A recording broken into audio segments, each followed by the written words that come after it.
evening, good evening, good evening. It's the second day of the preview, and as you can see by the badge on his chest, we do have a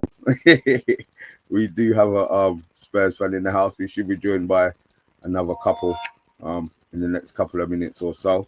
But look, Ashley, you've been on before. Good friend of Yabba. How are you, man? Yeah, mate, I'm good. How are you? I'm always good, man. I'm always good. I'm glad the bottle to come on. No, not really. No, I'm glad you're on. It's good. It's going to be good to get a perspective from the Tottenham side of things.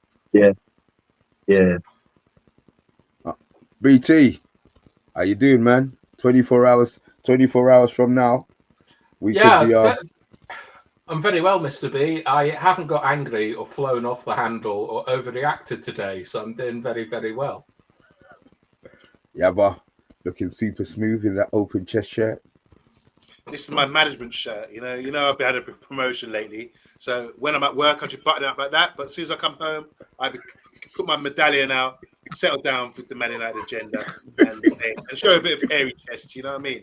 But I just want to say, it's a pleasure for us to have Ashley Linders on the show. I'm gonna do the talking for him because you asked him if he's right. He just said yeah. Let me tell you about Ashley Linders. Big up to Don P as well. How you doing? But let me just tell you about Ashley Linders, right? We live in West London. Ashley's a couple of years younger than me. One of the best footballers I've ever been around playing. Great talent as a youngster. Maybe a bit frustrated, didn't fulfill what he should have fulfilled, but you know what football's like anyway. But such a great, talented footballer. Such a good friend as well. And a proper Spurs fan. When I say proper, this is the man who goes to games. I don't know if you've got a season ticket. I'll let you say that, Ashley. But also, football runs through his family. He's now, I'm going to let you explain this, Ashley, what you're doing, what your goal is, what you're going to achieve, the challenges with your son, Elliot. But I just think it's fantastic what you're doing. And guys, you should check it out because I wish I had a dad like you, Ashley. Just explain what you're doing with Elliot. Yeah, so me and Elliot are going around trying to go around basically as many stadiums as we can in the country. We've been to 49 football matches so far. He's only 10. We've been to 30 different stadiums. From when we're talking 30 stadiums, talking like we've been to Anfield, we've been to Wembley, but we've also been to Liss Athletic and Harrow Borough and places like that. So we don't care. There's no discrimination against what level it's at. We've been from step 7 non-league all the way through to Premier League to England game. So yeah, I'm just trying it. First of all, it's a bit of both. It's a bit of father-son time. It's a bit of me educating myself in football just that little bit more because obviously we're so top-heavy where we just look Premier League. There's so much more to football than that, like so much more. And then to show him, like who's an aspiring footballer himself, to see that, yeah, you know what, you might not cut it. You might not make it in the Premier League. You might not make it in the Championship or League One. But there's so much more out there, you know, and that's what I just want to show him that, and that he loves football, and that football's massive, and football is a community more than just the top table. It's great stuff. Don P. Yes. How are you, sir?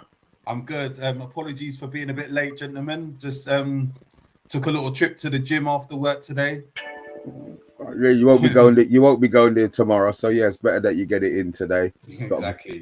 We've got a big event for you tomorrow, isn't it? Biggest that you've had for a little while. I know. It's an every year thing for you guys, but yeah. No, we're not. We're not that team. All right, it's been every year for the last 3 years, but it is what it is. Anyway, yeah, good to see you again. Ashley, we met. I think the last time I was on, you was on. Yeah, we did. Yeah, you doing well? Yeah. Good. And Mr. Yabba Forbes. How you doing, Don P? Nice to see you, man.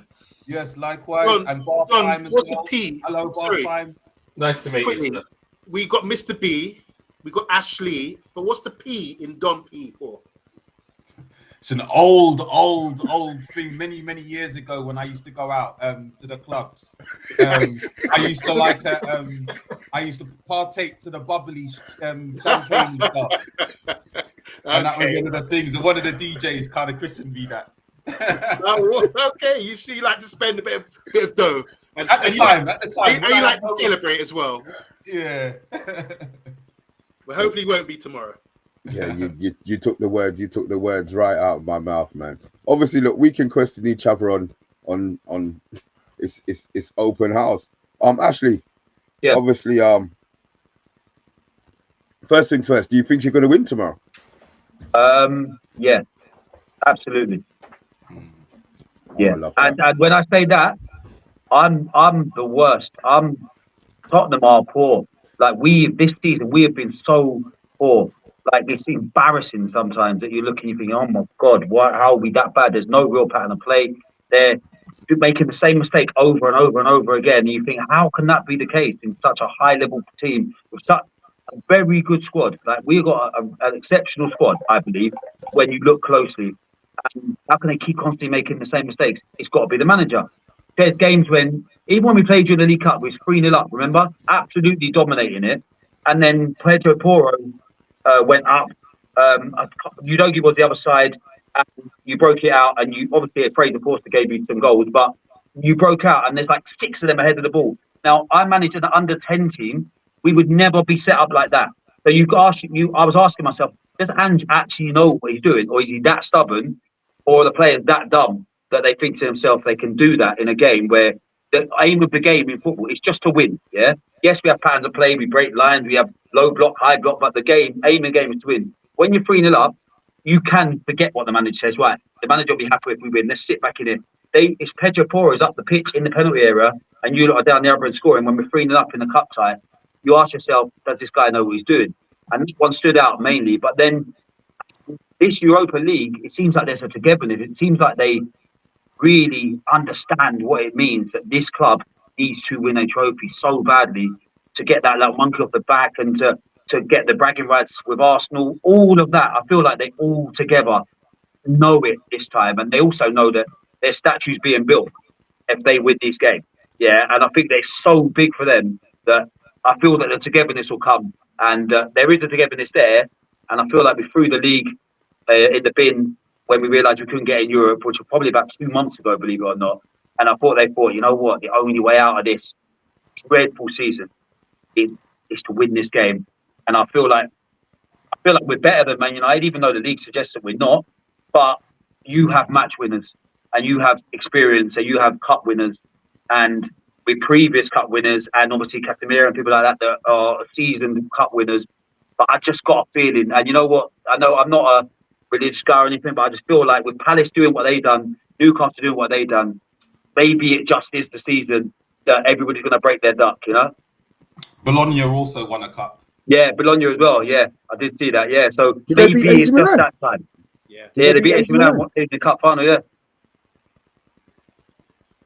Anyway, But yeah, that's what I think. I think there's not that much between the teams. I do think that we slightly edge it, because you're so inconsistent that it's ridiculous. Like we're inconsistent, but when we're good, we are good. Like you lot are just all over the place sometimes. But you've got a win in you. You could go there tomorrow and do a job easily. But if the answer is, I do think we'll win the game. Yeah. YABBA, listening to his speech, has it changed your mind? Are you any less confident that we should be beating them tomorrow? Well, the clock's ticking now, isn't it? Yesterday, I was trying to sort of be relaxed. I'm trying not to think too much about it, but it means so much to both clubs. This game, it's massive, and everyone's watching. Everyone's gonna be tuning in, and some people just tune in to see whoever loses to mock them because we've been mocked. Both of our clubs we mocked so much this season because our form is just terrible. We never expect to see two great clubs like Spurs and Man United down the bottom of the table. But what's brilliant, like you're saying here, there's been some fantastic cup finals this season. Crystal Palace the other week. You mentioned Bologna there as well. It's really good to see teams fighting out for a final. And not always the best teams win cup football, you know. But what I will say is I think Tottenham and Man United, this is generally the best two teams in the competition from what I've seen. You've done well to get through Frankfurt. I thought they were going to give you some licks, but you know Tottenham have endured and come through, and it's a mindset. I mean, all you guys have played football here, and I just think it's got to the mindset where it's all eggs in one basket. Forget about the Premier League. That's why I gave up with the Premier League form. I understand, even though the manager would say, go out there, give 100%, 10% each game in the Premier League, you know the mindset of the players is, we're focused on something else here.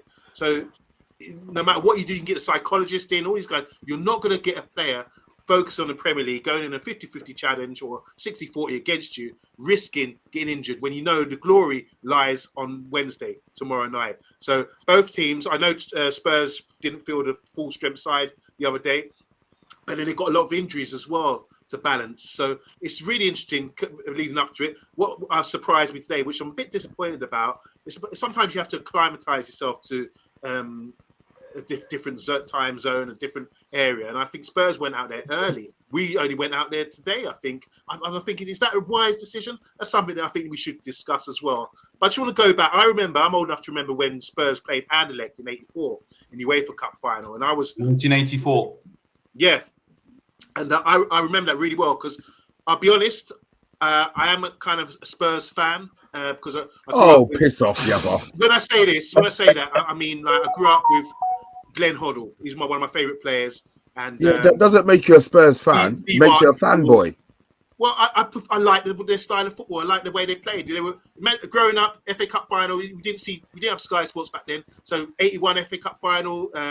You see Glenn Hoddle. You see Ozzy Ardiles, the Spurs, Chaz and Dave. You know, I like Spurs. And that final, I think it was Tony Parks had a great saved you in the penalty shootout against a great Anderlecht team who won the UEFA Cup the previous year. And you didn't have Glenn Hoddle. And this time around, you haven't got Maddison. So you found a way to actually do the business and get over the line.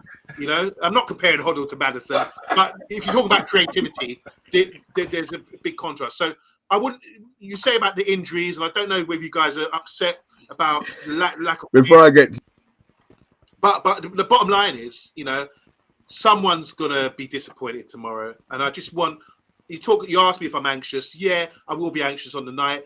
We're all going to be set up. We're all going to have the big screen on. We're all going to have our popcorn and be taking in the game, and no more noise, and tell everyone to shut up. You know, and we just have to enjoy it. And I wouldn't be too upset if Tottenham won because, like, I'm good friends with Ashley. What the what is this? And no, here's the thing. Have you had you've had your Christian pills this morning, yeah? Because Spurs, no, because Spurs deserve to win something because of the club. Over us. No, obviously I want us to win, but I just think it doesn't sound like it. If it was Arsenal, I'd be saying it's war. But because it's Spurs, I've got a soft spot for them, and I think it's going to be a great game. All I want to see is a good game of football, and both of us coming out of it just say, look, that is what it is at the end of the game. But Common United, I want us to win it. But there's so many talking points. I'm going to leave it hand over to you guys. Thank you. Look, before I get to you, Don P, BATHTIME. Have you ever heard such shit? Not really, to be honest. I mean, we know Yabba bangs on about politicians and stuff, but that really looked to be sort of getting the vote from the other side. I've got no strong feelings on Spurs, but no one deserves anything in football. See, Yabba, this is how it's supposed to be. All of this. Oh, Glenn Hoddle was my favorite player, and my second team is Spurs. I've never heard that. I mean, don't get me wrong. I don't see Spurs as a threat in regards to if it was Arsenal, but at the same time, I don't know where this loving is coming from. Don P, obviously, we haven't really spoken. We kind of even when we're getting slapped in the WhatsApp group, we don't say nothing. It's just silent. We just let my brother. We just let Stoney talk. But obviously, it's our day tomorrow. Had your mind changed on? I mean, I didn't think that you would have been that confident. But it sounds like you're expecting to win tomorrow. Do you know what? Last week I wasn't overly confident, to be fair. Yeah, last week I weren't really confident. Obviously, as a little bit discussed, we've got some injuries, and I could speak a bit more about that, Yabba, around how we feel about that. I think the issue with the injuries is that they're all in the same position. They're all in our attacking midfield or creative part of our midfield. So all of our creativity from midfield is now gone. So usually you might argue and say Maddison might be the first one or Kulu, but usually if it's either Maddison or Kulu, but if those two aren't on it, what would usually then do is bring in Bergvall. So Bergvall is the one that's naturally got the techers, and I was pissed today actually to hear that Ange say that he's definitely not fit to play tomorrow. I was really hoping, because there's a lot of like rumors that he was training this week, that Bergvall was going to be okay. So that is a little bit of a downer. So basically, Pipes will tell you this: we're going to have to play differently now that we haven't got no midfield, no creativity in our midfield. Actually, just as I called, he's going to live long. Pipes. Look, boy, Christian boy. How you doing? I'm digging those curtains, man. I'm digging the curtains. Welcome. 1 second. Bath-time. There's a lot of Are you worried about Spurs, BT? Yeah, I am. Like, well, it's not so much I'm worried about Spurs. I'm worried about us. Like, I'm worried about Onana. I know that Vicario isn't like, he's a dodgy keeper, but he's got nothing on Onana. Like, I've been looking at the Spurs squad and trying to find reasons why I shouldn't be scared of them. Like, seeing who's won cup competitions and so on. Don't get that drink. And to be honest, it's just Christian Romero who, like, he's won the World Cup.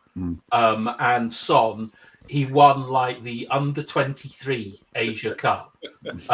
No, but it was important, right? Because if he didn't win that, he'd have had to have done military service, and that would have taken years off his career. So it was important. But what I'm really hoping for is that Spurs are not in a good place at the moment. They don't have a lot of confidence and so on. And I'm hoping that they don't have the experience to draw upon to deal with nerves and how things go wrong in cup finals. But at the same time, like, I know no one likes Ange, but I've got a massive amount of respect for him because he's probably the only manager in the Premier League that has come up the hard way. Like, no one knows what he did as a player. He's come from like Australia via Scotland and stuff like that. And I think that he's probably, he's won trebles with Celtic. He knows how to win a cup final.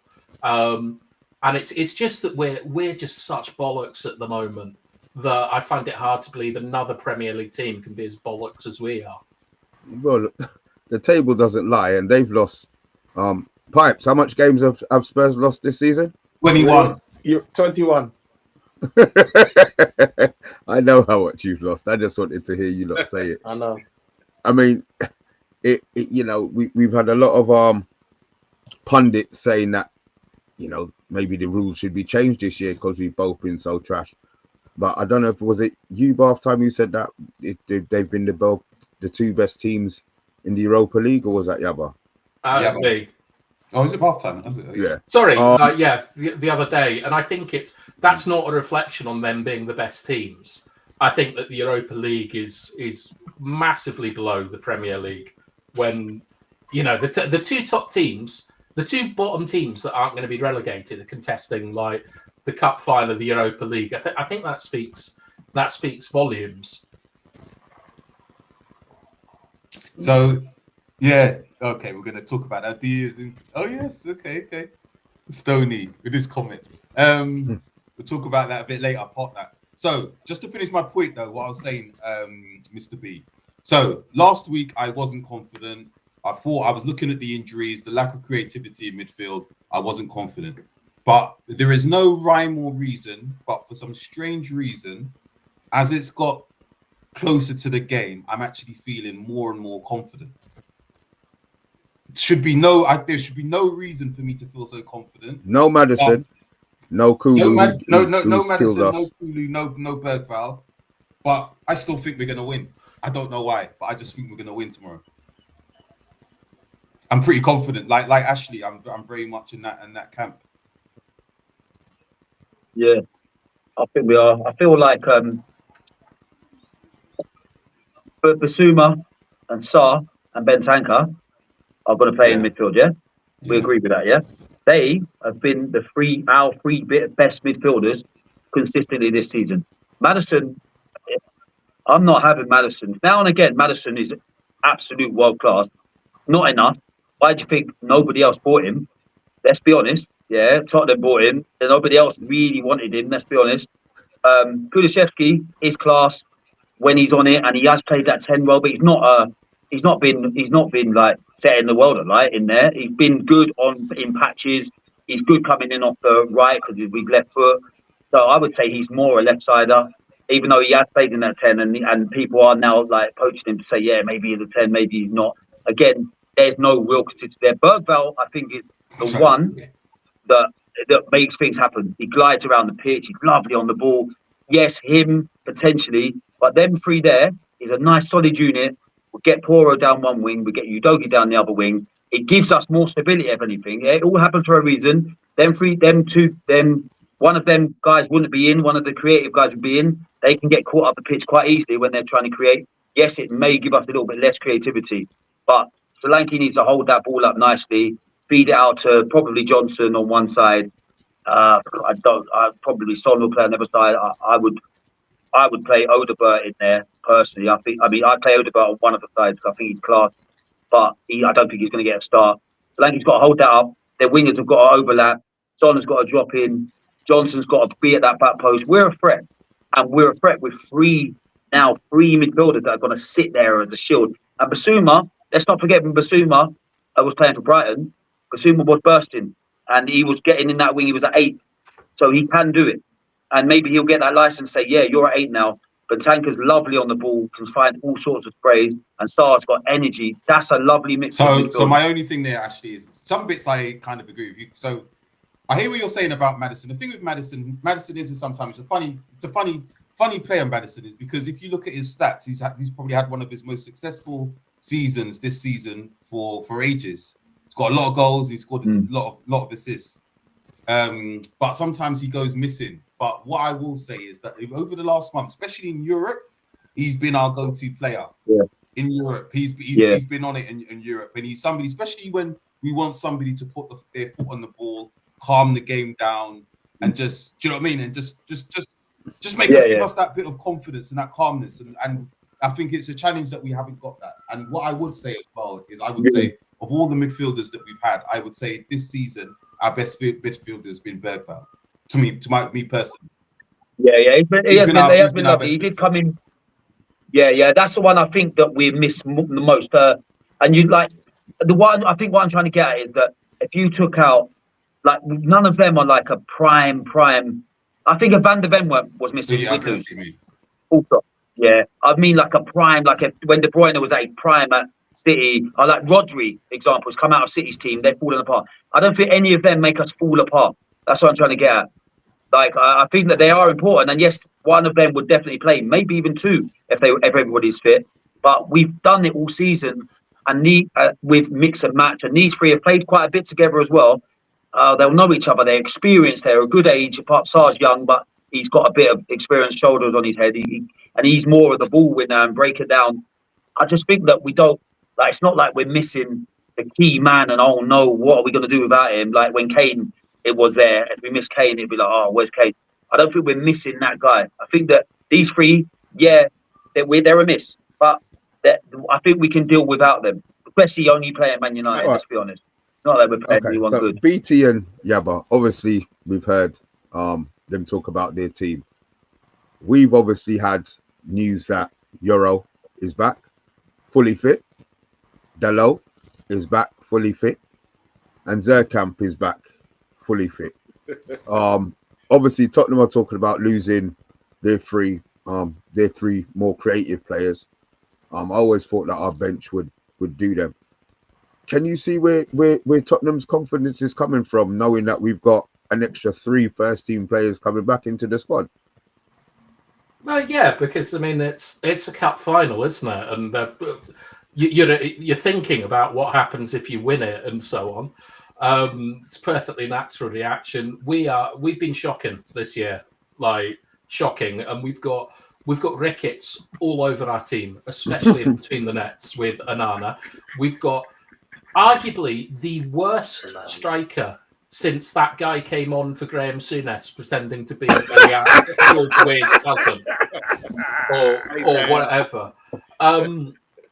But at the same time, like when I hear Ashley talk about how great the balance in that midfield is, you're in 17th for a reason, and I wonder how they're going to be able to sort of cope with like not making mistakes and stuff. Like I think earlier on it was alluded to that the system is so high risk and it creates so many like goal scoring opportunities. And I can remember that when West Ham played Fiorentina a couple of years ago in the Conference League final, Bowen scored in the last minute and Fiorentina were pressing ridiculously high with like 5 or 10 minutes to go in the match.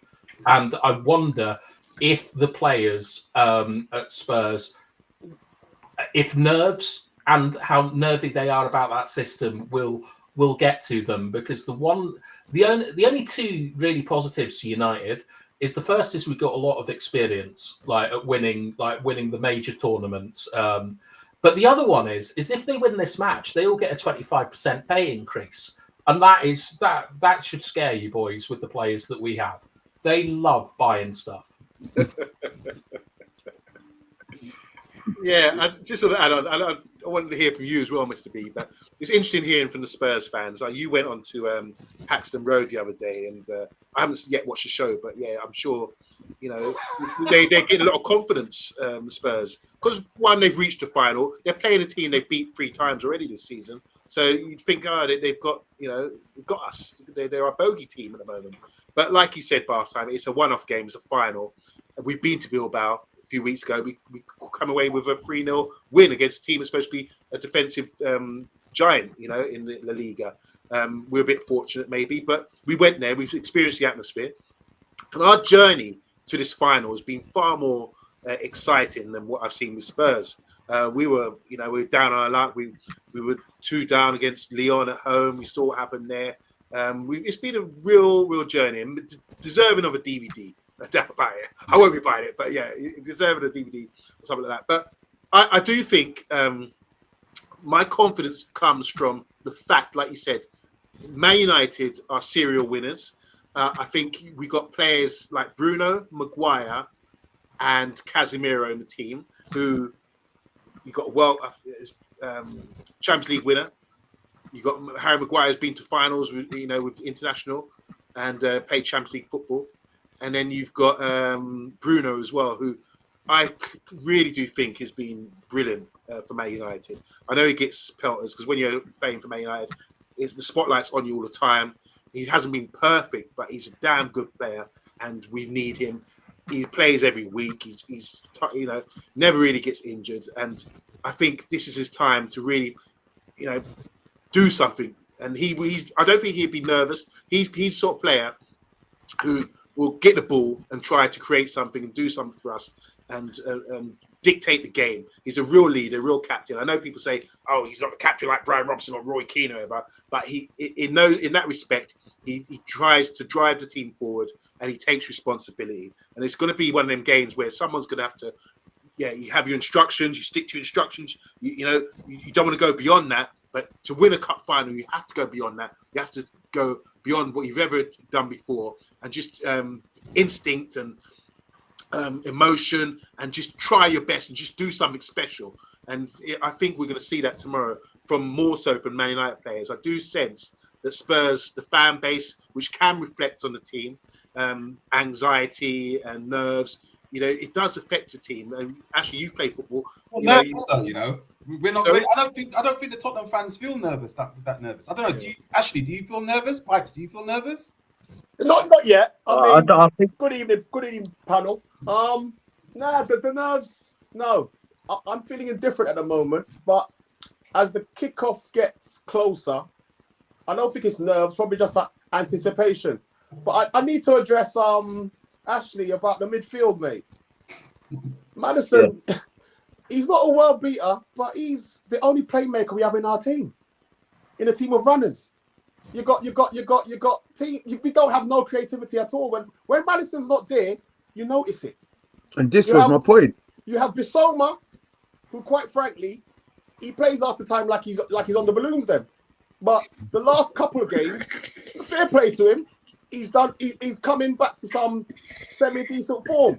We don't have the player that he was at Brighton. So let's get that straight. No. We don't have that player, but he's there though. He's there. It's in there. You don't just lose that. I don't You doubt just lose that. what you're saying. But we, Tottenham, haven't seen that player. But Not consistently, but also we haven't seen. I've watched games with Maddison, and I've honestly thought get him off the pitch. Like I've honestly thought if he's not doing, I know that this comes with the creativity, flair players. But if he's not doing it, he's really not doing it. Like he doesn't do anything else. I hear your argument. And yes, it comes with the flair players. When yes, he has gone missing, and like I said, he's not a world beater. But the issue I have is that when he doesn't play, Tottenham look a different team. Yeah. We have nothing in the middle. We have and forget Sarr. Sarr's a marathon runner and not much else. Yeah, he's a runner.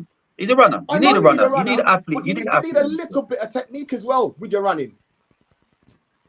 Yeah, he's all right, man. And he's got nothing. He's got a goal against Man United. We'll have that. We'll take that. You know what I mean? Yeah. But the midfield. He's a good player, man. Let's not be hard. He's 20 years old, and he's I hear 21. this about the age, He's a young boy, you see me, my standards. If you're good enough, you're old enough, you know, bro. Yeah, of course, yeah, but there's people that develop at different paces. I appreciate that, but the age thing don't really wash with me. It's like the fan base. They look on Mickey Moore like he's some savior. I don't see nothing from this kid. Yeah. So who's Mickey? Yeah, Sorry, Mickey Moore. Mikey Moore. He's hyped up. What, he's like Garnacho? Yeah, I've heard a lot of hype about him. You'll never know. Garnacho's got a bit about him, though, to be fair. Sorry to cut you, but Garnacho has got a bit about him, Mr. B. Oh yeah, Garnacho. Yeah, Garnacho can't put Garnacho and Mikey Moore. And also, what I'll say is that Sarr has played an awful lot of games. I would say Sarr's probably, what we say, 100 games played for Tottenham, you reckon? Approaching that figure. Yeah, 100 games, 100 Premier League football games. Yeah, let's have it right. We're not talking about Mikey Moore coming in, who's 17, coming off the youth team. We're talking about an experienced 100 games in the Premier League. An experienced kid that is 20, let's say he's 21. I think he's younger than 21. And this is a guy that I like him, but I understand exactly what you said. He's a runner, and maybe we need him to be a runner because he will get back in the left-hand corner, and he'll also get up to the right-hand corner. And maybe at Man United, they're going to be good if they're on it. We may need someone like that in there, but I see both sides. Yeah, to be fair, so sorry to cut you. I think in terms of the game tomorrow, I think we are going to hit him with high tempo, but I think the actual makeup of the game, I actually believe we've got to kind of keep the battle away from the middle of the park because they will kill us there. Yeah.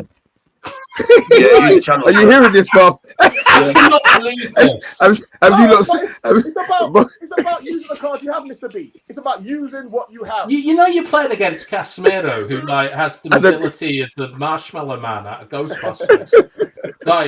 I'm hearing all this about runners, and I'm very, very nervous because our midfielders, like Ugarte in particular, is incredibly static and he's very, very easy to run off. Casemiro, the biggest problem in his game is he just does not enjoy exercise. No. So he will just take someone out if they're running by him. And I also would be very surprised if you did a fast start.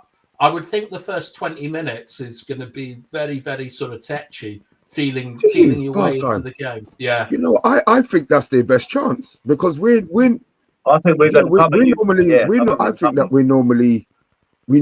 we finish games better than we start. I think that first 20 minutes, that's the best opportunity that they have to win the game. I think if you go back to December, Mr. B, we scored, I think, 3 goals in the first 2 minutes over 4 games. I know it's a long time ago, but we did score very, very early when Amorim first came in. And they'll know that at Spurs. And the other thing is that, it's great to say Spurs fans are bouncing, they're tearing it up in Bilbao and stuff. But, in that stadium, things change. The nerves do come, and it does transmit across to the players. And they'll all be there thinking, I'm sure we've all played in finals. I've missed a penalty in a final. But the first thing you do is you want to get your pass off. You want to control the ball and pass it and build from there.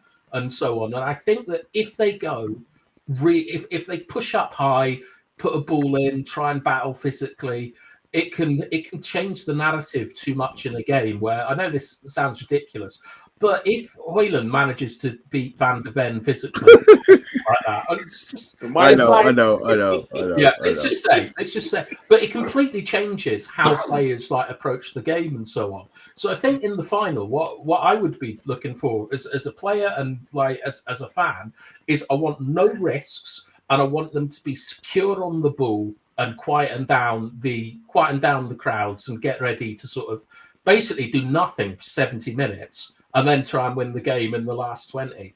Can I ask you guys a question, United fans? Who do you think will start in your midfield? I think Bruno and Casemiro. Who's that? What do you? What central midfield? Yep.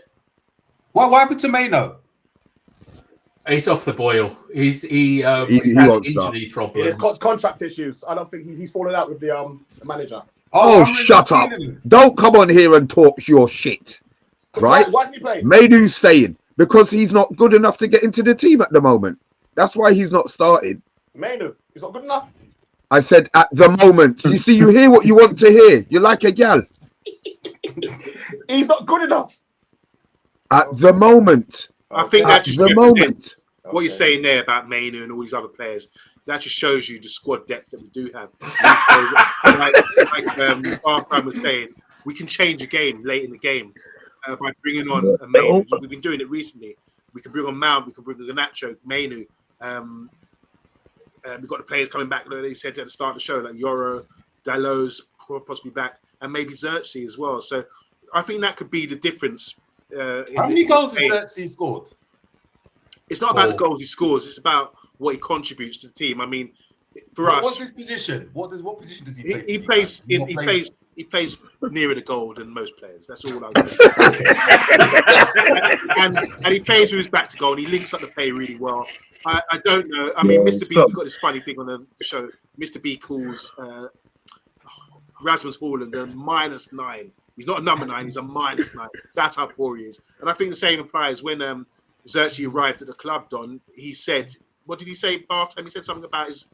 He said, "Don't expect goals from me. I'm more of a 9.5." Yeah, I mean, I wanted him thrown in the bin for saying that.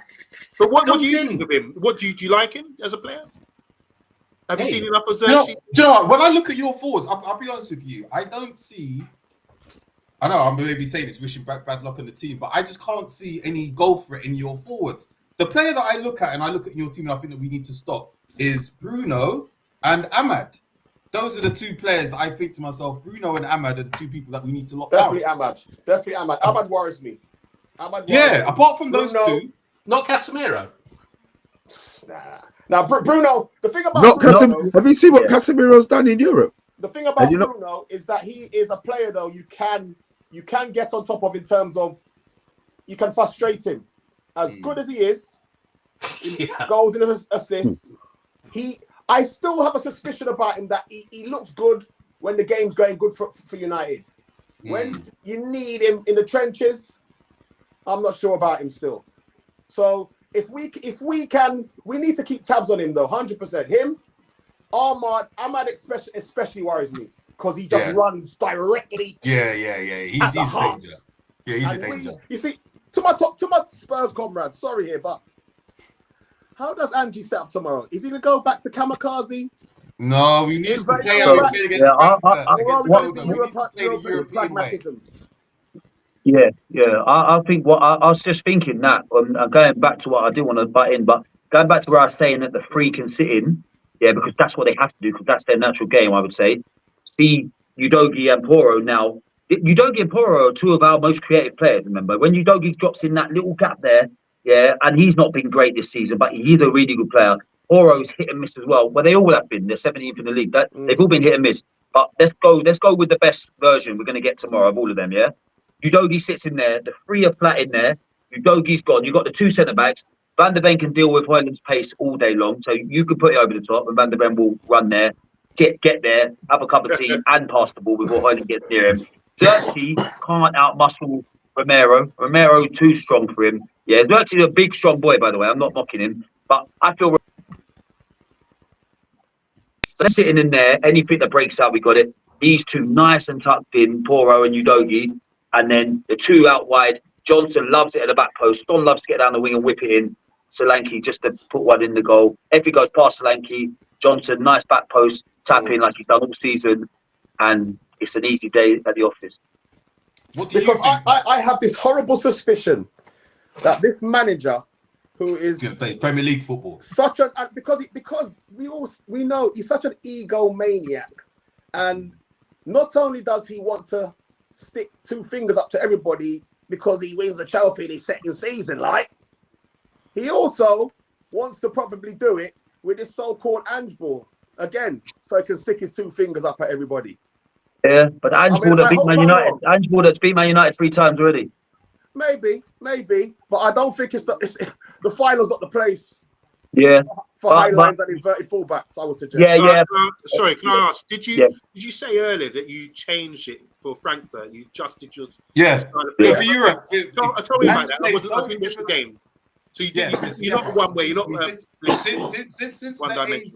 since the AZ Alkmaar game in the quarterfinals. Yeah, Ange has played a completely different type of football in Europe to the Premier League. Completely different. Even the way that we structure, the way that we're set up. So like a Doggy and Poro, they actually stay as fullbacks. Yeah, there's less inversion, and we play like there's no inversion. They play as orthodox wing backs. Yeah, the high line's not so high. Yeah, we have gaps that are suddenly look filled, solid, and we suddenly look semi-organized. But then he compounds it where we go back to the Premier League setup now, and it's gone back to crack house football again. So I'm just, like I said, I hope I'm wrong about tomorrow. I hope he keeps it pragmatic. But I've got this little devil on my shoulder telling me that his ego's going to get the better of him. I don't think he will, because we just play two men in the midfield, so there isn't a great need to invert a fullback, as you've already got like 3 there. What I'm interested in about is that you get some managers like Pep Guardiola, Alex Ferguson, who do crazy stuff in finals that you haven't seen before, and we don't know if Amrin is like this. But do you think that Ange could just do something outrageous in the final? Yeah, well, he doesn't have the credit of a Fergie or a Pep, does he? For a start, remember this is Ange's career here. Now, if Ange wins this, he walks away, and if he walks away, or if he doesn't walk away, if he gets sacked, he walks away like that. But I told you, I'm going to win something. I've just broke that duck. I've just won the trophy for Tottenham. No matter what happens, he can sit there with his glass of wine that night and think, you know what, I've done it. If he loses, it's like, that's a joke. What is your time at Tottenham? What did you do? Became 5th one season, didn't get in the Champions League because 5th weren't Champions League, and then became 17th. Oh, you got to cup final. Yeah, we lost to Man United, who was 16th. That's dead. You need to win the game. It's vital. So he's going to do whatever he feels the players are most used to, which will probably be the inverted fullbacks. It'll probably be the kamikaze football. But we have won games like that. We went to Old Trafford and won 3-0 like that, didn't we? So we can do it. But I feel like that's what he's going to go with. I don't think it's going to be pragmatic stuff. It's going to be, this is my team. We're going out to win 4-3 in the final. I sense that's coming. Do you come back? Yes, sorry. I was going to say bath time. You know, you were saying that you were really worried about Onana in goal. Yeah. Is this Vicario on set pieces? Our weakness is our manager and his ego. I am really scared for it. Like, if he could just be pragmatic and actually think to himself, what has worked in this competition? Why have all of a sudden we look so solid and we don't, do you know what? We don't even the semi-final, we didn't even look like we were going to concede. The media was building this team out to be the super team that won 30 games out of 35 and blah, blah, blah. And they won all their things. And he just said to himself, you know what? I'm just going to have my defense in their proper positions. And my midfielders are going to sit back and we're going to look solid. If he does that, I just can't see you not scoring against us unless it's something kind of freaky and unless it's a mistake that we do. But what I'm really worried about, is that he does what Pike says. And actually, we go back to that kamikaze football. and then it's just I just don't know what. Albert, It's just if basically that's the it can case, go work Albert, either way. Is there any way to come back from the kamikaze? I've got to go, you know, boys. I've got to go. But thanks, man. I've got to shoot in because I've got to put the kids to bed now. But thanks for everybody. And tomorrow we Score go at it. prediction before you go. Can I have a score prediction, please? Yeah, Ashley? I'll give you. I think 2-1 Tottenham, and we'll go 2-0 up, and you'll score late, and then we'll be biting our nails for the next 10 minutes, and then that's how I see it. Because there's no. I'll tell you what's not going to happen. It's not going to be comfortable. That's what I'm telling you. It's not going to happen. Because either way, I don't think it's going to be comfortable. Even if you're 3-0 up with 10 minutes to go, it's still we'll get a goal, and it's not going to be comfortable for either. Because that's who we're playing. So yeah, I think we'll win it 2-1, and I'll see you on the other side, boys. No problem, man. Love Good luck, yourself, man. Take it easy. Take care, Bless, yeah? man. Look Thank after you. yourself, mate. Thank you for having me on. Thank you. Bye. Yeah, so the one thing I wanted to know about is, like, it sounds from what you're saying that Spurs have two settings, like pragmatic and kamikaze. Like, can they, like, let's say Spurs get a 1-0 lead or a 2-0 lead or something like that. Do you, in your experience, do you find that the team then sits in or excellent? No, Game yeah, management is not his forte. Pipes can speak to this as well, but I've never observed a distinct kind of like tactical change during game by. I have. Not against which team? Against us. He put. When I Foster remember. gave you when Foster started throwing the ball in. No, It it was when 3-0, and then is that the Yeah. tactical change? It was last season against Ten Hag. He moved Odogi. Like he moved his position in the team, and it absolutely killed us. What game was that? I can't remember it. But if you say so, but what I will say is that traditionally, what would happen is, you know, when we say that we have the two different styles, we have the style that we've been playing in Europe, in the knockout rounds, and then we have the Premier League style. Premier League style that's his DNA, that's what he loves, that's what he goes to. But I actually do think that he saw the writing on the wall a couple of months ago, and he said, you know what, this is my last hope. And I think and as a result of that, that's kind of forced him to, even now, we even say it now, even in press conferences, he will still deny it and say that he plays the same way. But when it's obvious to like 99% of all of our Tottenham fans that we play completely different in Europe, because as I said before, our fullbacks don't invert, and our line is much deeper. You see, the ego is so unchecked. He cannot allow himself to admit that he adjusts. He cannot allow himself to admit that he's. You see that as a sign of weakness if he goes away from his. Okay. Of course, because generally, yeah, but the problem with this manager is that at the base of his core is that he has insecurities about his coaching ability and about actually what he's achieved in the game. Mm-hmm. So he will go out of his way to show that. It's almost like he's trying to reinvent the wheel when it comes to football. You know, I'm there representing for all the Australian Greek coaches or whatever, and it's like football's a simple game. You know what I mean? You've got you set your team up, and you've got to, of course, impose yourself on the game, but you also got to try and stop them from scoring or protecting your goal. And if you're conceding set pieces every week, or the inverted fullbacks, you're leaving acres of space behind you, then when Europa League comes along now, you suddenly make these adjustments and you'll get a decent result out of Frankfurt. You'll get a decent result AZ Alkmaar. And then the journalist comes to you after the game and asks you that, you know, and you've been pragmatic or blah, blah. And he refuses to acknowledge it. Because it's like he's betraying this ideology he has about the game. You know, like I said. There's so much pressure, though, to being a manager. We've got the same issues. Obviously, we talk about our manager. He's changed the system, hasn't he? And he's stuck with it, despite, you look at our record, we've lost 18 games this season. And there's been calls from the fans, a lot of frustration that he should adjust it or go back to a 4 at the back. We hear it from people on the channel. We hear this all the time. So there's a lot of frustration, but he's stuck with what he knows, what's made him successful in the past. And there's kind of parallels with what Ange is doing. He's sticking to what he knows, which made him successful. And who are you? It doesn't work though, Yabba. Yeah, but who are you to tell him what works or not? Because he's got a history of being successful. But Yabba. I'll tell you what, 21 games. Where is his history? We're talking Zebra FC. We're talking Whittlesnake FC. We're talking Celtic, where anybody on this panel can manage Celtic to a treble.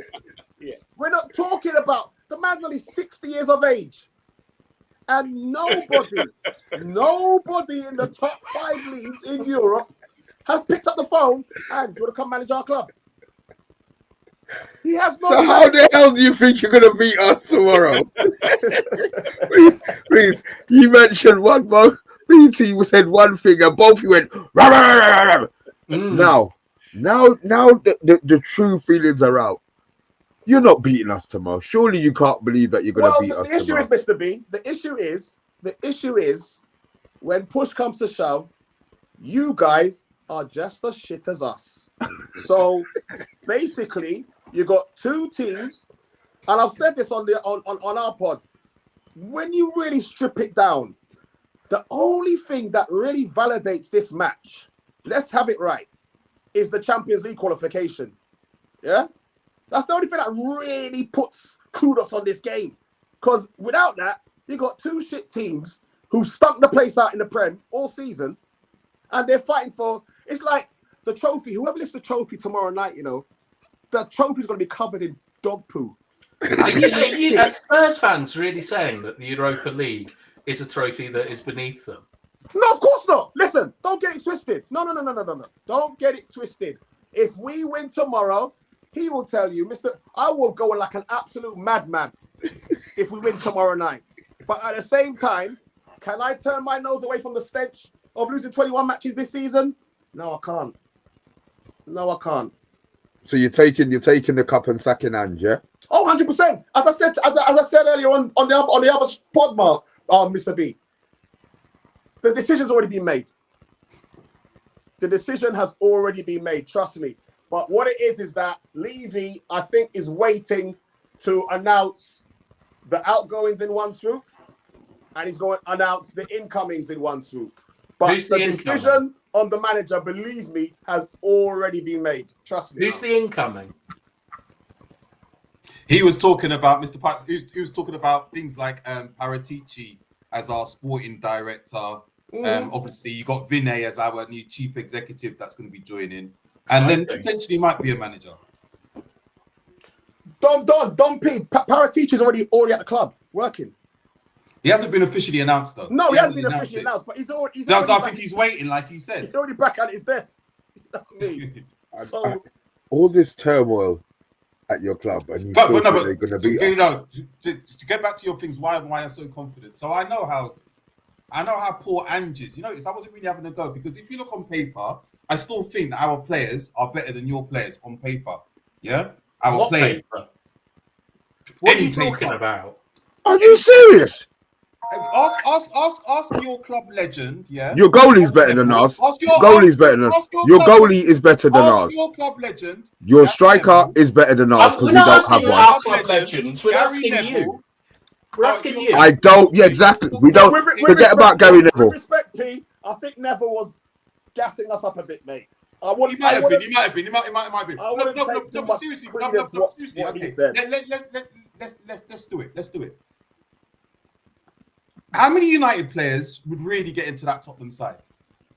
I know how much Tottenham players will get into the United side. All of the defense, and the goalkeepers in the thing straight away. The goalie's in. That whole you don't have no player, but you don't have no better defender with a better skill set than YORO. You definitely listen. In Ramiro and Ramiro only does guarantee you Ramiro gets a red card tomorrow. I guarantee you Ramiro gets a red card tomorrow. Pardon? I guarantee you Ramiro gets a red card tomorrow. He's a thug. Okay, you go to the card things. Okay, that's fine. Go to the card thing. But I don't know how you can talk about this guy YORO, blah blah. What has he done, Marvin, for you to have that confidence? Okay. What has Van de Ven done? Pardon? Apart from what getting has injured. Van de Ven done to like say that he's better than? I'll expect Romero's won. He's won decent like international tournaments and so on. So with Van Den, it's just the eye test, really. Just the eye test. You look at the game when he's fit and healthy, and then you just look how he plays, he's the type of player that I would say, arguably, yeah, is probably our best central defender. Yeah, he's the type of player that wouldn't look out of place in Liverpool side, Real Madrid side, well, any see, top side in Europe. This is the thing. This is the thing, right? Is that all those clubs wanted Yoro. They didn't want Van der Ven. So if you're going to go off the eye test, you might as well go off the eye test of some of the biggest clubs. What makes you think that? What did they bid? What did Real Madrid bid for Euro, and what did Liverpool bid for Euro? Zero. They offered him contracts. So what makes you think that they want? Because they offered him contracts. They wanted him on a free. You guys, I think you guys are a bit. How can I put it? This is why I love speaking with United fans. You know that. I really believe that this guy. Which games has Yoro even played like remotely? Kind of like he's done what? Three games. How many games has he played this season? Don P. Class. Don P. Your claim is that you're saying that not many Man United players will get into. I'm telling you, none of the defense will. But we're talking about tomorrow's game with availability. No. The question that I'm saying is what makes Mr. B asked me why am I so confident after saying all this about Ange, and I say to you, I'm not having our manager. I'm saying to you, our manager, I don't get him. He's the bit that I'm worried about. Yeah, he's our manager. In terms of our players, when I look at the players, I'm just saying, look at my players with my own eyes. I'm struggling to see which United players will get in our side. I would take Ahmad. I rate Ahmad. Yeah, I rate Ahmad. If our players were fit, yeah, it will be a toss in a coin with Bruno. But because they're not fit, he will get in our side. Bruno gets in our side. Bruno gets in our side. No, I always disagreed with you. No, pipes. I disagreed with you. I've never been. He's played well this season, but I've always thought that Bruno is overhyped. Like you said, when things are going, I'm definitely within rants and everything about Bruno. I'm not having him like that. To me personally. So in terms of my midfield, Champions League standard, I would pick. I'm telling you, I would have in mind in the midfield if it was the combination of the two teams. I would have Bergvall ahead of Bruno. Yeah. And arguably, without a doubt, I'll take the chance. If the cat fits, make him wear it. That's a big statement, Pete. That's a big statement. Wow. Would Mainu get in your team? Who? Mainu. He doesn't get in your team. You said he's shit. That's why I'm asking. That's not what I said. No, this one for half time is no. No, who's keeping him out? All of our midfield. Basically, the thing with Maino, when I watch him, I think he's nice and tidy on the ball. He's nice and tidy on the ball, but he doesn't pass and he doesn't tackle. He scored a couple of goals, hasn't he? He scored a winner in an FA Cup. I rate Mainu, to be fair. I rate Mainu. I know you like impacts. You like impacts, but I'm saying that I'm not really a great fan. I would always have Bergvall ahead of. I mean, to be fair, Pete. I have him above Sarr. I know you said that. That's cool. Just because we support the same team don't mean that we've got the same opinions. What about Casemiro? Do you think that he would Casemiro? Yeah. I think Casemiro is a wonderful, like, for you. You could only have a player like Casemiro, I think, if you have got three at the back, you're playing that with that insurance policy, because it's like playing with somebody with one leg. I see quicksand running. It's like he's running in quicksand. But what I will say is that why I give your manager credit, he's done something with your system to enable you to see probably the best bits of what Casemiro is able to contribute over the past month or 2 months or so. So I give your manager credit in doing that. But so no, would he get? He wouldn't. When he went about 5 years ago, I would though. 5 years ago, Casemiro was class. All right, and Garnacho. Yes, I reckon. Nah, I don't. See with Garnacho, he's the type of player. He's techie. He beats his player. I like the way he's got some techie. He's got some skills and everything like that. But he's almost kind of like, you know, when people talk like, almost like somebody that you wind up. His final ball is terrible. His decision making is terrible. Am I lying? Am I lying? 21? Garnacho's 19. Do you disagree? This is what I'm saying. It's my eyes. 19. Yeah, there's room for growth. I reckon Garnacho, to be fair. I mean, So, like, for example, like one of our players, players, say one of our players, a player that I don't rate, say Johnson. If you look at the stats, he scored like almost 20 goals this season. Wow. He has he scored about 20 goals. About 20 goals this season, but I don't rate him because he doesn't contribute anything during the game. But he's a very good finisher. What's the most important part? What's the most important part of the game? Scoring goals. Seriously, Johnson will score his goal, and then he disappears in the stands with the fans. You don't see him for the rest of the match. You generally do not see this player. He's the strangest player. He can't beat a man. He runs in straight lines. He's terrible. But he'll pop up with a goal. And then you're thinking, oh, he's of value to the team. I would bite your hand off if we could say that about Rasmus Højlund. He scored the goal and then he just went in the stands and we never saw him for the rest of the match. That's an absolute dream for me. No, he's an enigma for me. I will never understand Johnson, really and truthfully. You know, and he looks scared as well. You're scared to play football. You're scared.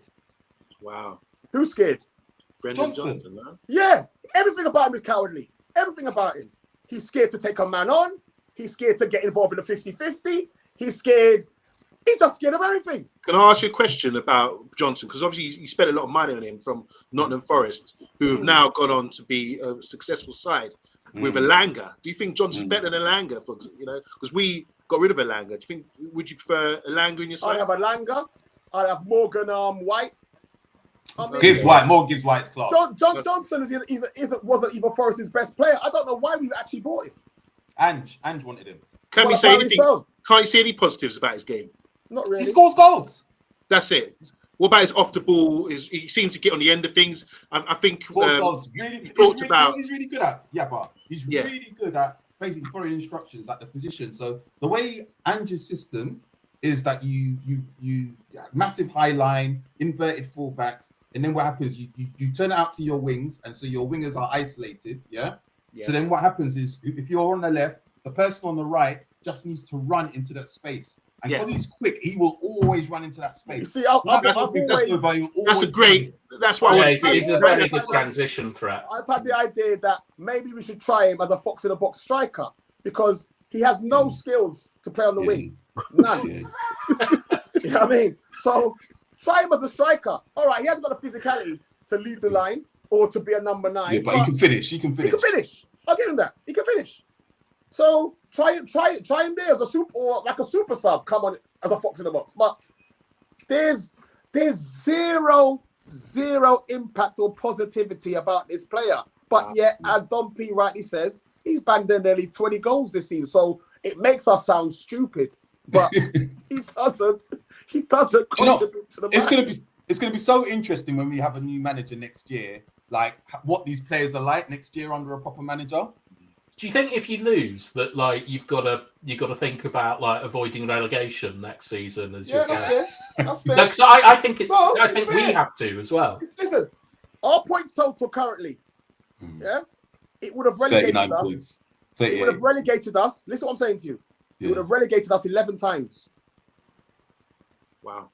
The points total we have now currently. Yeah, we'd have been relegated 9 times. Right. See what I'm saying to you? So I can't emphasize how horrific this season has been. And isn't this the first season that we've finished in the bottom half since Rambo? Yeah, but that's what I would say. But P, the trajectory. I would say since the Chelsea 9-man debacle at home, when the stupid Tottenham fans cheered the team off for losing 4-1, the trajectory has been that. We're not talking a small period of time. It's been a steady downhill curve. Now, as you just rightly said, if we lose tomorrow and in some parallel universe we keep this madman in the job, we are definitely flirting very, very seriously with relegation. I have no doubt about that because to rely on 3 absolute shit teams to come up every season to be your buffer, that can't work. You can't have teams getting relegated on 10 points. That ain't gonna happen every season. And you got 6 points off us, and we're hoping to be a lot better next season. There you go. So, do you think the players are looking to move? We can't keep this manager on. But like I said, I believe in my heart the decision's been made already regarding him. What was that question? Be off time? Do you think that like any of your players are desperately looking for a move? Like Son, Romero. yeah. Yeah, Like, he's gone. is Son going to be sticking about? Who's that? Half time. Son, human Son. If anything, it's the other way around. I think the club's looking to ease him out. They only just kind of agreed to extend to his 1 year extension, and it was kind of reluctantly. So, but obviously he's quite important to us, not just from a football perspective, but also Marketing. Yeah. Marketing. So, but no, I think it's just Romero. Everybody else kind of wants to stay, I think. Can I just say, I've been to Spurs Stadium, and I think, it gets bigged up all the time. Great stadium, probably the best stadium in Europe, or definitely in the Prem. You get into a Europa League final. Don't you think that's sort of, is a good achievement for such a big stadium and could kick you on to actually do better? Because I think Man United and Spurs, although we've been really poor, we only tweak it with a better manager or a few better players, we could be back to top 6 competing. And I think with the stadium you have, fans probably are thinking we need to be competing in the Champions League every year. And is that down to the management? Is it down to players, or is it down to the guy? What's his name? Daniel Levy. I don't know how you feel about him. I was listening to Talk Sport. No, don't, please, Pipes, don't ask, please, Pipes, don't, please, Pipes. We do not have the time. It is not. I don't know enough. I'll keep it brief. I'm not. Hold on. Let me ask the question. Okay, I'm not qualified to talk about all this, but I was listening to Talk Sport earlier, and I heard Simon Jordan's really big up Daniel Levy. His mate. Yeah, his mate. Okay, but I rate Simon Jordan. I listen to him. He makes a lot of sense a lot of the time. He's been there. He's qualified because he's managed and run clubs before. But he really admires Daniel Levy. And I'm thinking, what do you guys think about him?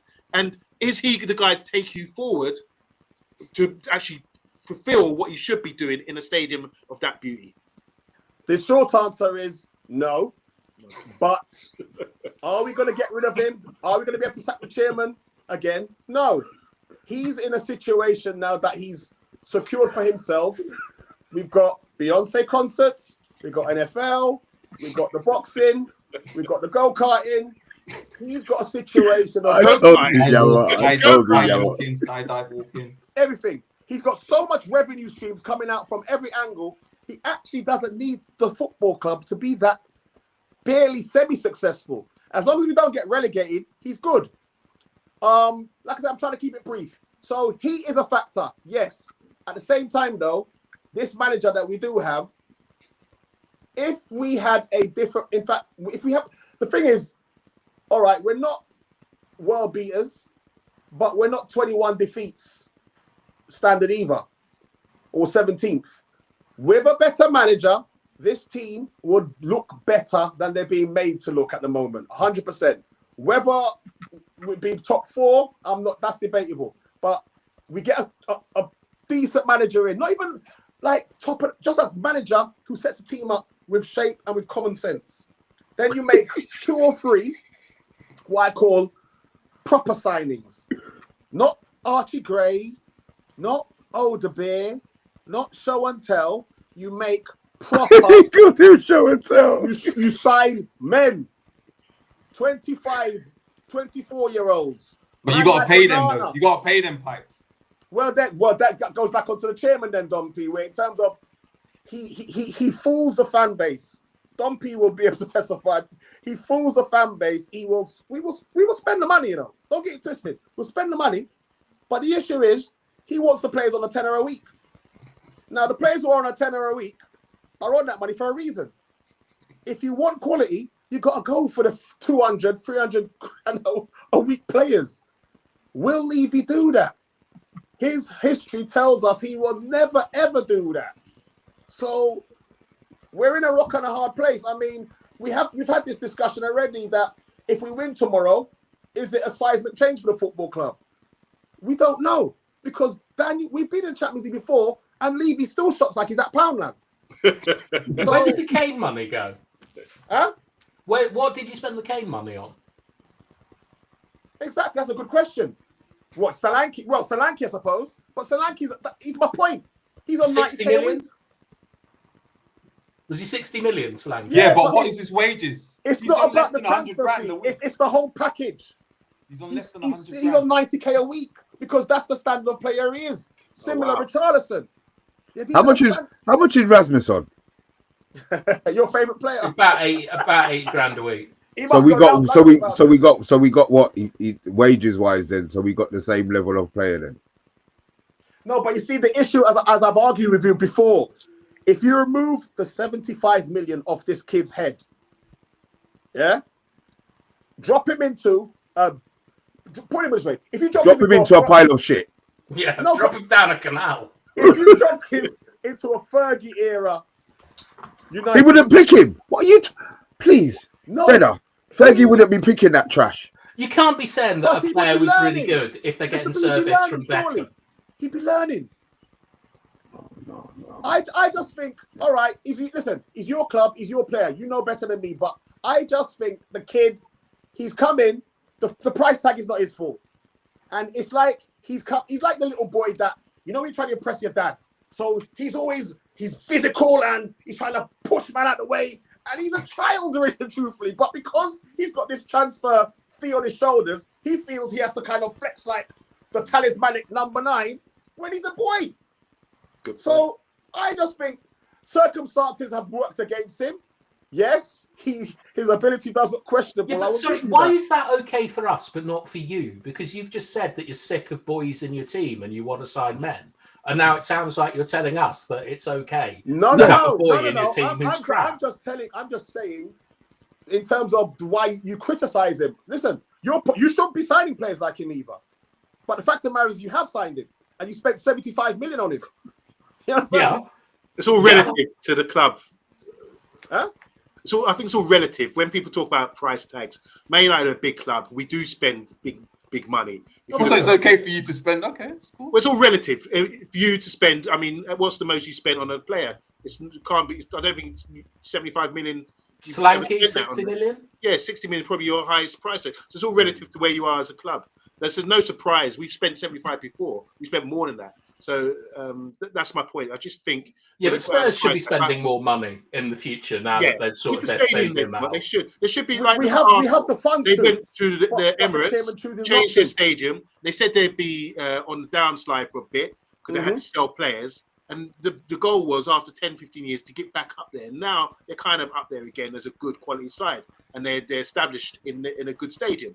I just think Spurs, with the opportunity they've got tomorrow to actually win a competition and have that stadium, the status will big you up. And then maybe then, I wasn't aware your thoughts on Levy, but maybe then there might be more investment into making yourself a good team. You could go there, Yabba, put your Glenn Hoddle shirt on, do the tour, look at the Europa League. So what you didn't realise, Pipes, before you joined, Yabba actually confessed that he was a secret. No, I actually saw that, and I need to address that. Actually, I know I did catch that little bit. That patronising, tapping on the head. He wasn't being patronising. No.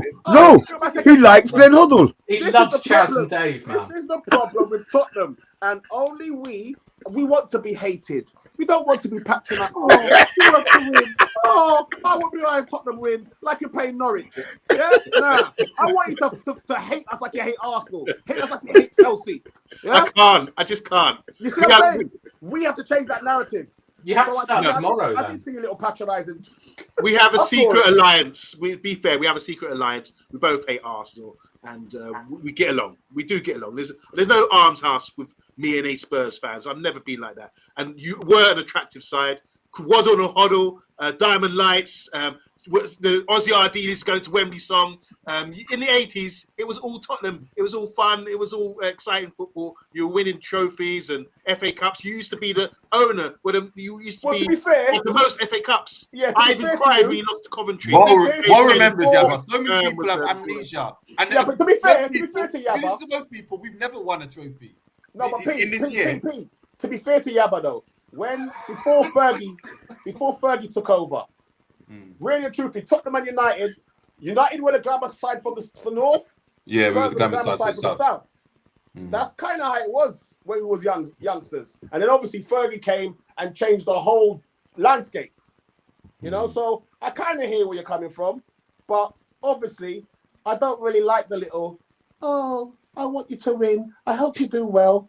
this, nah. But like I said, we have to change that narrative. We have to change that emotion from other fans. You know what I mean? So because the player I most associate with Spurs is Alan Hutton, because I can remember seeing pictures of him drunk for 3 days after. Was it Juan de Ramos? Yeah. I just it was quality, sort of proto Jack Grealish. But I don't know. One thing I do want to know about is we've got a terrible goalkeeper, but I don't think yours is too far behind. Agreed. Do you concede a lot of silly free kicks and dangerous areas? So what I will say about him, so what I'll say, Pipes is got a very, he's not representative of most Spurs fans when it comes to our keeper, Pipes has got no time for our keeper, But what I think the issue that I think really got on Pipes' thing, and he can speak for himself, but what I think it is that I think when he first came in, Vicario, the first 10 games, he played well, he looked good, and it was such a big difference from Lloris that a lot of Tottenham fans got carried away and thinking that, wow, we've got a really good number one. And obviously, Pipes will tell you he's an ex-goalkeeper himself. But I think as a shot stopper, Vicario is very good. Very good as a shot stopper. What he's not so good at is dealing with crosses, and his distribution isn't great. That's basically him in a nutshell. Well, I saw a City play you, and it seemed that like Pep really focused on getting men around Vicario. Most teams do. Yeah, but he started it. He stands there like a Thunderbird puppet with his hands in the air, and he's scared. Listen, when people say, God bless them people, you see when people say, oh, he's a good shot stopper. Most goalkeepers, by definition, should stop shots. Oh, no, doesn't. Who? Oh, no, he does. He just gives. He just lovely. It to forwards to score. He's like a waiter or something. It up for you. Exactly. But Vicario, he doesn't dominate his area. He doesn't want to catch the ball. And you see the problem with our fan base as well, Tottenham fans, we like to find positivity from anywhere. Now, the issue is with Vicario, he was signed as the cheaper option to David Raya. And quite frankly, the two keepers are levels apart. But what Tottenham fans did, they convinced themselves, oh, we got the better end of the deal. He cost £18 million and blah, blah, blah, blah. And you can see the difference in levels between Raya and Vicario. It's embarrassing. But this is what so Tottenham fans do. Because Raya's incredible at dealing He's a with like tremendous aerials. keeper. Like that's his greatest strength, is plucking out crosses and things. And he's not very big. That's the thing about it. He's not the tallest, Raya. But he is just in command of his area. He's got great concentration levels. And he just looks he's a world apart from Vicario. But we Tottenham fans, he cost £18 million. Vicario to me, and I've said it from day one, and I don't deviate from it, he's a decent number 2. But for me, he's never a number 1. Never. How do your centre-backs, like, are they... Because I'll tell you right now, our centre-backs hate Onana. Like, they don't listen to him. Like, they boot the ball out. They don't want him anywhere near that. Really? Football. They don't want to pass. They don't want to pass. Any goalkeeper that makes his defenders nervous, he ain't going to be popular. Yeah, but how are your defenders around Vicario? Nah, they get on. To be fair, that's the difference with Vicario. His off-field stuff is actually one of his positives. So in terms of his leadership, he's seen as a leader. He's seen as a leader. Yeah, but did you do Sudoku? Mr. Vicario picks and great chooses. Designated driver. He picks and chooses who to G up or to have a go at. You see what I'm saying to you? Anybody can have a go at an 18-year-old kid. He won't have a go at Romero if he makes a mistake. He'll have a go but at what I'm saying, Bergvall.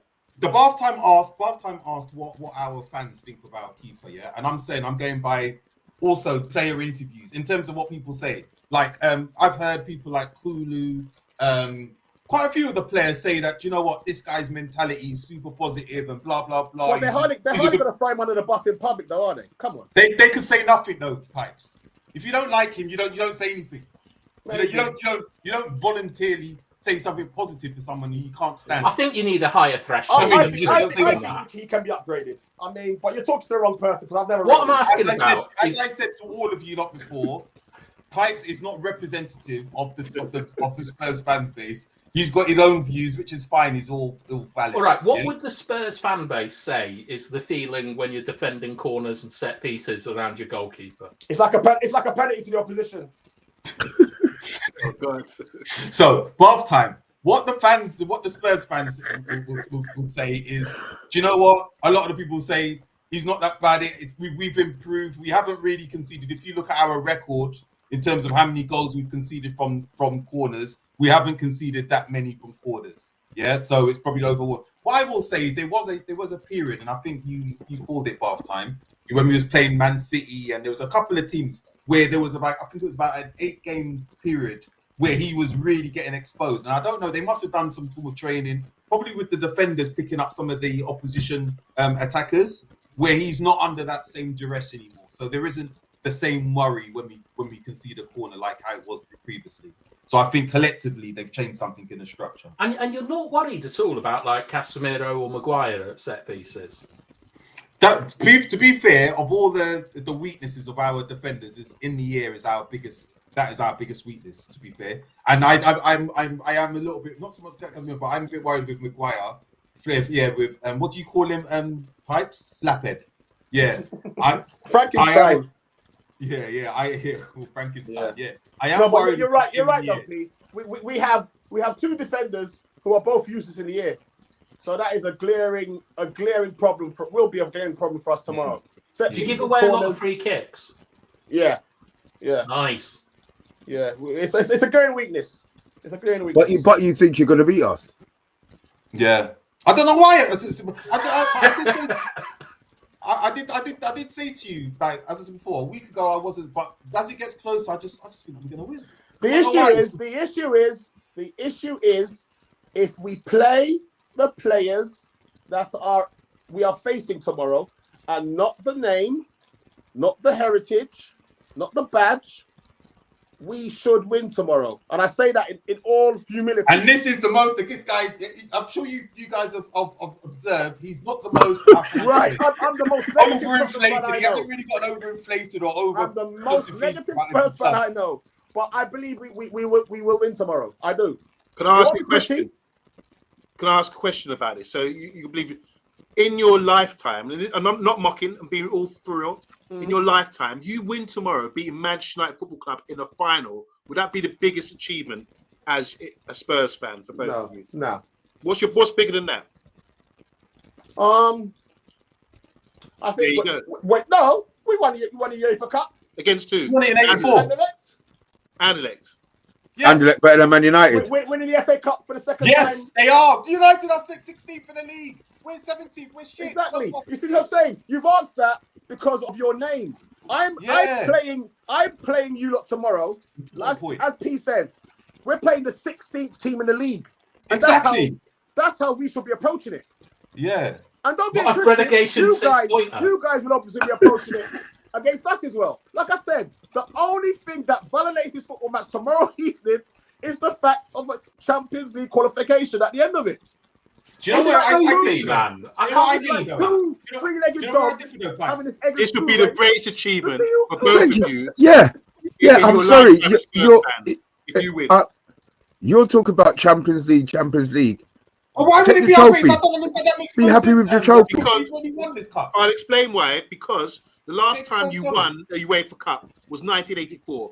Yeah, but we've already won it though. It's not the greatest achievement. It's not better than what it was in '84. In your lifetime, so in your lifetime, don't know how old you guys are, but you're not going to go back to 1961. You're not that old. So the biggest achievement you're saying, which is better than beating Man United tomorrow, is beating Anderlecht in 1984. It's the same. I'm asking you. It's not bigger. I'm saying it's not the same. So what's bigger? If you beat us tomorrow, what will be a bigger achievement? As I personally think, as a Tottenham fan, I was really proud of to say that we've won more FA Cups than any other team. So I'm talking about which one? Nottingham Forest? No, the last one that we won. So when it was the 8th one that we won or whatever. To my mind, Forest. It was Forest. it was Forest. Yeah. To my mind, that was big. So to know that we that would be bigger than beating Man United tomorrow. No other club in the league had won the same level of FA Cups. To me, that was big. You see, the thing is, Yabba. The thing is, and I mean this with no disrespect, but beating Man United nowadays, it's not big. Again. It's not. It's really not. I know In a final, still have this kind of thing where In a final that we don't lose in. Huh? In finals that we don't lose in. You're not losing tomorrow. I'm saying we're unbeaten in these finals. They say. Yeah, but again, I just if we win tomorrow, you know what? I'll be the first thing that will come to mind. Finally, we've got this monkey off our back up at the trophy. Yeah, I would not be thinking that we beating United. Yeah, it's not really relevant to be honest with When's you. the last time? No disrespect. When's the last time you guys have beaten us? Is it in 2022? I'm not saying a word. As I said, you've beaten us 3 times this season. So Beating United doesn't carry that kudos that it used to. I can't remember the last time it doesn't. United.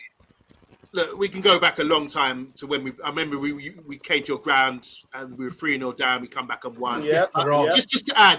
When Beckham was playing, yes, You I remember when said Beckham was you playing. get a monkey off your back. Is it comments like what Fergie said and what Roy Keane said about your club that you guys are losers? It's Tottenham. Lads, it's Tottenham. That's the monkey, I believe, that you need to get off your back. And by beating we've already done it. So considering that Fergie said that, Keane said that, and then to represent and actually beat Manchester United to win your greatest achievement in both your lifetimes. In my opinion, you had you were straining there to find an occasion what was bigger. You came over Nottingham Forest where you get scored an own goal against a drunk Brian Clough. I can't believe in that. I'm sorry, I can't believe in that one. I have to say, I'm with Yabba because I thought the most outrageous statement made this evening was when Yabba talked about the time difference between England and Spain.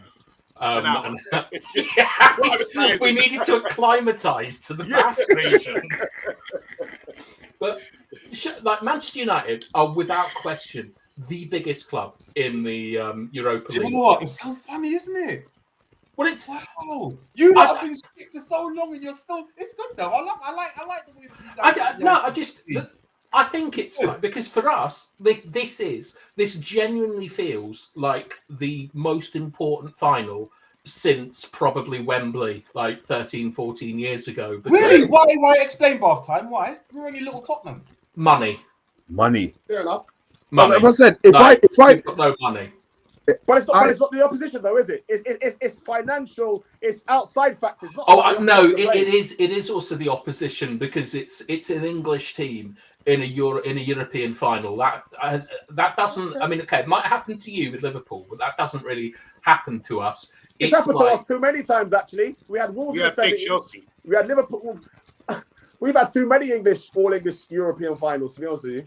Yeah, so, and it's like, and Spurs, we've not got a great record against Spurs. I think you've finished above us something like 4 times in the last 7 years. Like, they're a team that is, you know, jokes. Everyone knows who Spurs are and things like that, and we don't. And it's because it's Spurs.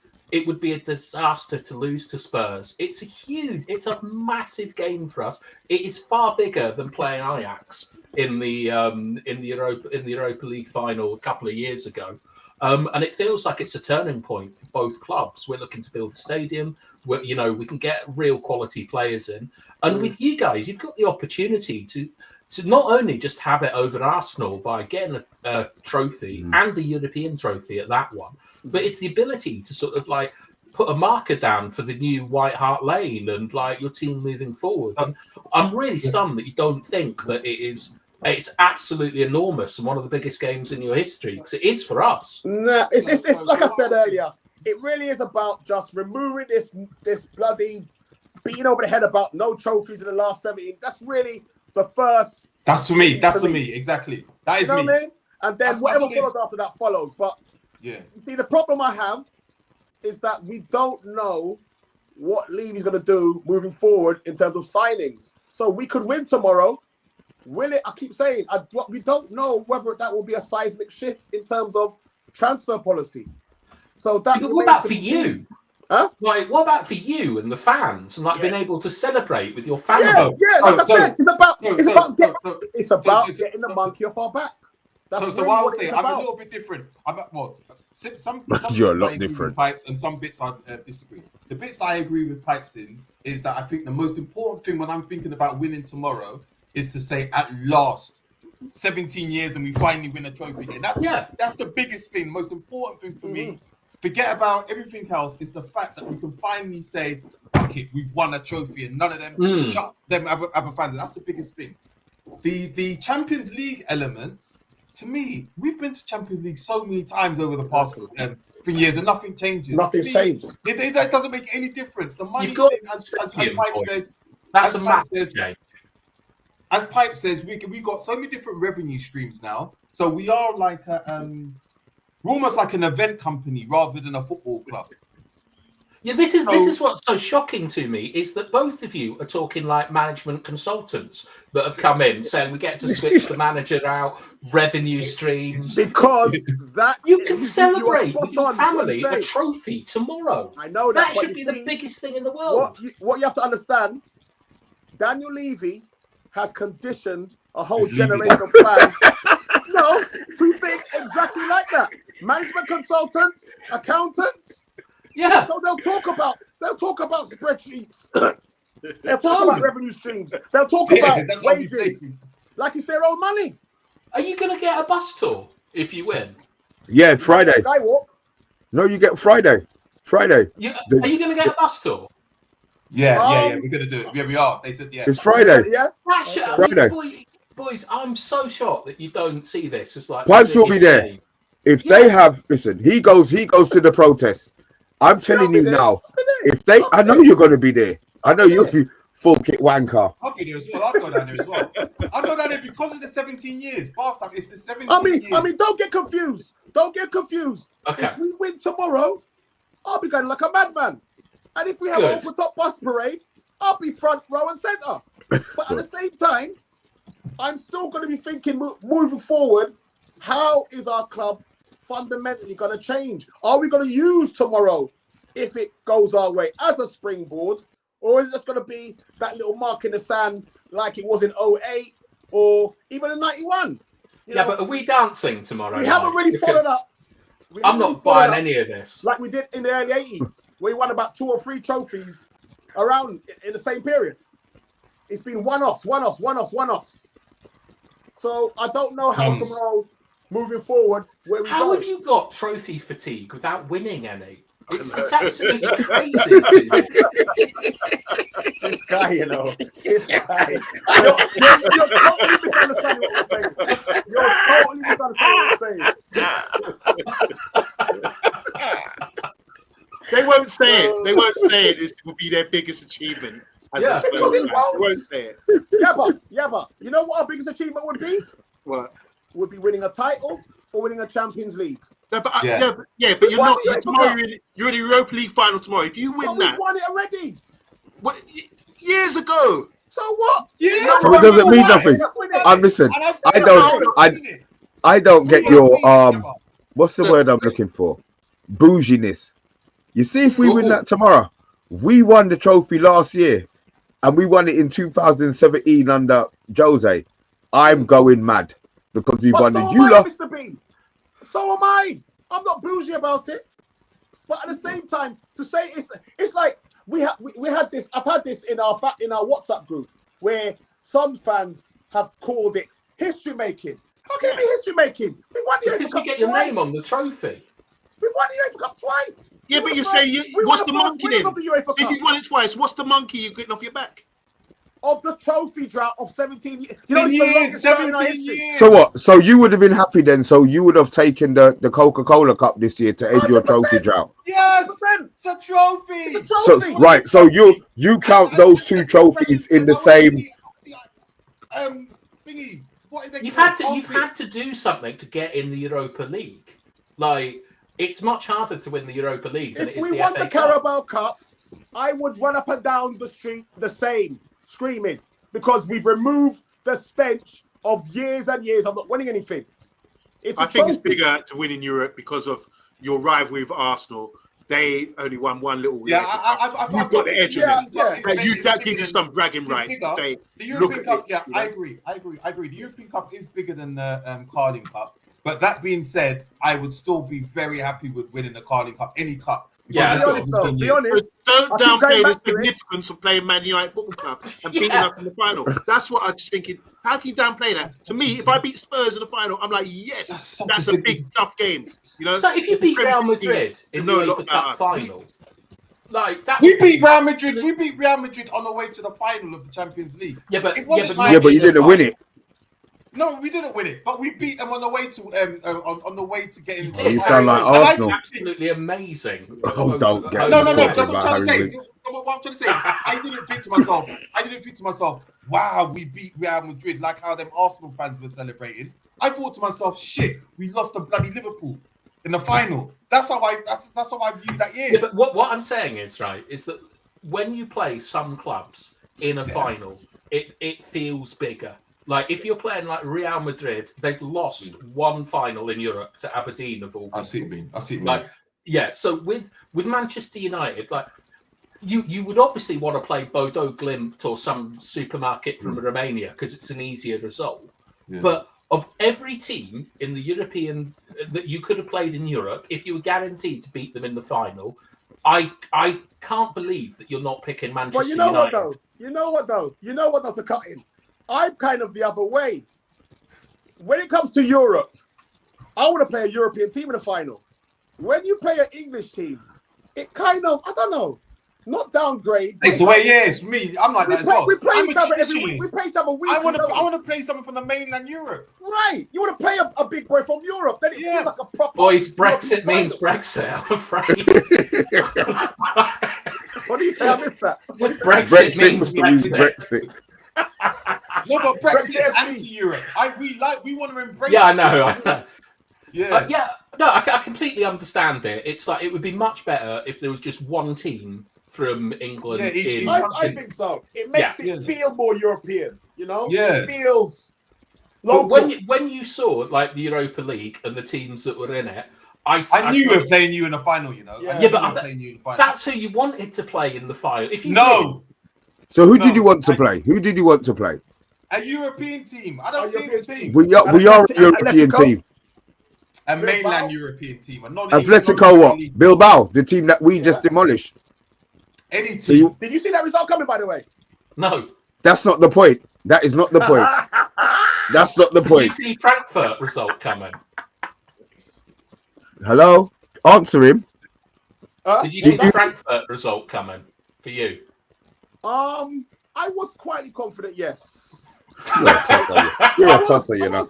I can't wait to I slap don't you know up. you Tyrone. that well, but I was. quietly doesn't sound like you. No, seriously. This Europa League, not being funny, I haven't been under any illusion because obviously the Champions League teams don't drop in it this year. So I've kind of was, I was fairly not overly confident. I thought we could go deep in the tournament.